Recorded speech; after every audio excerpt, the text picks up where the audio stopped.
વડોદરામાં હરણી બોટની દુર્ઘટનાના પીડિતોને મળ્યા અરવિંદ કેજરીવાલ। ત્યારે આ દુર્ઘટનામાં જીવ ગુમાવનારાઓને આજ દિન સુધી ન્યાય મળ્યો નથી। ત્યારે પીડિતોએ પોતાની વેદના અરવિંદ કેજરીવાલ સમક્ષ રજૂ કરી હતી।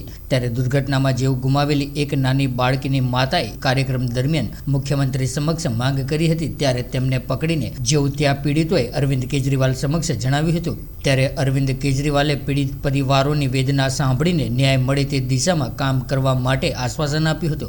ये हमारी दो बहनें पिछले मई महीने में गई थी मुख्यमंत्री को, मतलब वहाँ जनरल प्रोग्राम था एक हॉल में, तो जाके बीच में से खड़ी होके उन्होंने बोला कि हमको आपसे मिलने नहीं देते ये लोग, बार बार पुलिस तंग करती है, हमारी सुनवाई करो। उनको क्राइम ब्रांच ने 3-4 घंटे उठाई। मुख्यमंत्री ने बुलाया, सुना, हाँ देखेंगे आपके लॉयर से बात करेंगे, ऐसा वैसा।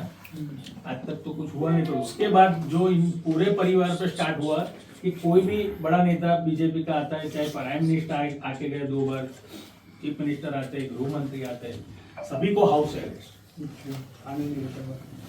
करते सुबह से पुलिस। ये सब उनकी पीड़ा है, इनको पता भी है। तुम्हारे जोड़े से पहले दिकरी नो हां हां चालू रहो। इनको भी पता है, पर क्या है कि एक मुद्दा ऐसा था कि जिससे आपको मतलब स्टार्ट करना था कहीं ना कहीं। नेतागिरी आपकी भी थोड़ी हमारे संपर्क में आई हुई।